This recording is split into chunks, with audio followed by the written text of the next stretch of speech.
Wakaf Pak Sugeng, yang juga kami hormati Mas Jun ya. Terima kasih atas undangannya, serta rekan-rekan sekalian, Pak Aster, yang tidak bisa saya sebut satu persatu. Pada hari ini kami telah hadir di sini, dan sebetulnya program ini juga menjadi program kegemaran saya, ialah menanam pohon. Dari kecil memang saya suka melakukan itu. Setiap ada kegiatan menanam pohon, saya selalu hadir, dan saya buktikan tadi malam saya sudah nyampe di sini, Pak. Jadi saya sangat bersemangat sekali, walaupun bagaimana jalannya kebetulan lewat jalan yang susah itu, yang masih dibangun ya, sambil melihat kondisi jalan. Nah, pada kesempatan ini saya selain penanaman pohon, kami juga dari Generasi Anti Narkotika Nasional juga ada program nanti, Mas Jun, mungkin bisa dikolaborasikan tentang anti narkoba ya. Di sini mungkin ada banner-banner anti narkoba, yang slogan-slogan anti narkoba ini sudah digagas sudah lama sama Mas Dedik juga kemarin, sebetulnya sama pihak perhutani, khususnya polisi hutan kita, Pak Aspernya itu mau ada kegiatan untuk banner-banner anti narkoba. Semakin banyak banner mengingatkan kepada masyarakat atau wisatawan yang hadir itu selalu ingat anti narkoba, jadi tentang bahaya narkoba dan lain sebagainya. Nah, pada saat ini kegiatan penanaman mangrove ini benar, Pak, tadi mangrove ini perlu ditanam untuk menjaga kelestarian. Memang kalau kita menghijaukan nanti dampaknya positif untuk kita juga, untuk anak cucu kita juga. Saya pikir seperti itu, dan kegiatan ini saya ingin terus terjadi dan ikut merawat. Jadi jangan dimunculkan pada saat penanamannya, tapi merawat juga. Itu perlu adanya bareng-bareng juga nanti kita semua. Oke, saya nanti juga akan mengajak dari rekan-rekan GAN, mungkin kebetulan saya juga ketua Asosiasi Advokat Indonesia, nanti juga akan kami hadirkan di sini untuk ikut merawat dan menanam mangrove. Boleh kan? Boleh. Nah, terima kasih loh, Pak. Ya. Jadi saya ingin keberanian para advokat juga. Saya punya anggota 150 advokat. Jadi jangan sidang tok pakai dasi. Kita harus perlu menghijaukan, menjaga kelestarian alam. Ini yang perlu nanti saya. Kenapa? Bukan hanya meja hijau. Oh, bukan hanya meja hijau. Jadi ya betul, harus menghijaukan dan mengerti. Benar, saya baru kali ini datang ke sini ya, ke mana, Banyumeneng ya. Terima kasih undangannya. Saya pikir ini kita segera melaksanakan penanaman mangrove. Terima kasih. Wassalamualaikum warahmatullahi wabarakatuh.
Ucapan terima kasih kami sampaikan kepada teman-teman media tentunya yang menjadi sponsorship kegiatan ini. Tidak bisa saya sebutkan satu persatu. Terus yang kedua kepada Sandi Nation, kepada Mas Dwi yang sudah menginisiasi kegiatan ini. Terima kasih juga kami sampaikan kepada Pak Tito yang telah hadir bersama-sama dengan kita. Jadi ini adalah merupakan langkah awal dari bapak-bapak semuanya untuk menanam mangrove di Pantai Sogo ini. Walaupun tidak banyak, 130 pohon kurang lebih, tapi ini merupakan langkah awal, langkah kecil kita untuk menjadi besar. Jadi masih banyak pantai-pantai yang perlu kita selamatkan dari abrasi pantai. Judulnya kan kita bersama-sama supaya tidak terjadi abrasi pantai. Jadi tanaman bako ini luar biasa sekali. Selain untuk menahan abrasi, juga akan menghidupkan kembali biota-biota laut seperti kepiting dan sebagainya, dan itu akan berdampak pada sosial ekonomi masyarakat pengelola wisata di sini. Pada kesempatan hari ini dari GAN, Generasi Anti Narkotika Nasional Malang Raya, diundang oleh teman-teman dari Sandi Nation. Kali ini penanaman mangrove ya di wilayah pantai Sugu ya di Malang Selatan. Pada hari ini telah dilaksanakan penanaman mangrove 125 ya. Jadi ini merupakan motivasi juga bagi elemen-elemen lain untuk ikut aktif melakukan penghijauan dengan penanaman mangrove, salah satunya di daerah wisata Pantai Sugu. Jadi begitu. Ya, dengan adanya ini untuk kan kedepannya gimana? Jadi kan pada intinya selain mengikuti acara penghijauan ini dengan mangrove ini ya, nanti juga akan berkolaborasi terkait dengan penyuluhan atau banner-banner anti narkoba di tempat-tempat wisata. Selain penghijauan, kita juga tetap menyuarakan anti narkoba di tempat-tempat wisata, karena juga tempat wisata tadi saya koordinasi dengan Pak Waka Perhutani, itu rawan juga terjadinya penyalahgunaan narkoba di tempat-tempat wisata. Jadi seperti itu. Berarti nggak hanya nanti di kawasan pantai saja, mungkin di kawasan tempat wisata lain ya Pak? Iya betul, di Malang Raya ya kita adakan banner-banner, karena saya lihat di tempat wisata ini juga kurang banner-banner slogan anti narkoba.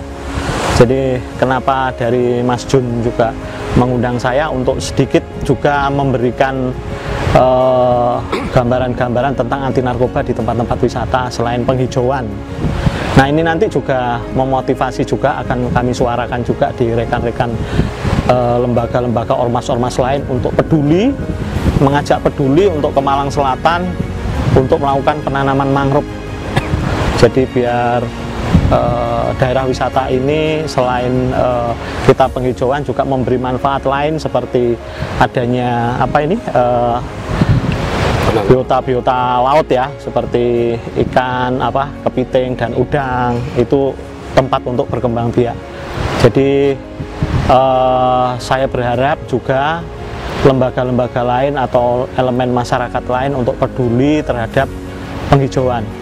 Ini bukan hanya seremonial aja, tapi nanti juga akan diadakan mungkin lain waktu untuk pemeliharaan dari tanaman mangrove yang di sini. Ini masih saya lihat masih harus ini banyak ditanami mangrove di sini, biar menjadi percontohan lah, minimal dari skop kecil ini untuk menjadi percontohan Malang Raya, daerah-daerah wisata di Malang Raya untuk peduli terhadap kelestarian alam. Pak, kembali lagi Pak terkait himbauan tadi, ya. Apa nggak hanya pemasangan banner, nanti apakah ada semacam edukasi kepada baik itu pelaku wisata ataupun pengunjung sendiri Pak terkait bahaya narkoba? Ya, format itu nanti akan kami bicarakan dengan Perhutani dan lembaga-lembaga terkait untuk di daerah wisata khususnya Malang Selatan ini.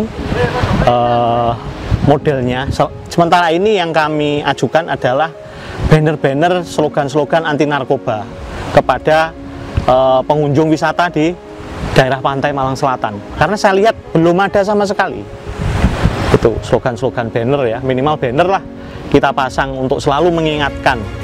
Di situ ada logonya BNN, ada logonya kepolisian, jadi mereka juga kalau menggunakan itu juga berpikir ya toh, minimal mengingatkan warning bahwa ini bahaya narkoba, di sini tidak boleh pakai narkoba. Dan ini kan banyak tenda-tenda, disinyalir juga bisa dipakai untuk potensi sangat besar, dan tersembunyi di sini kan jarang sekali aparat penegak hukum untuk melakukan sweeping anti narkoba di daerah wisata, bersosialisasi.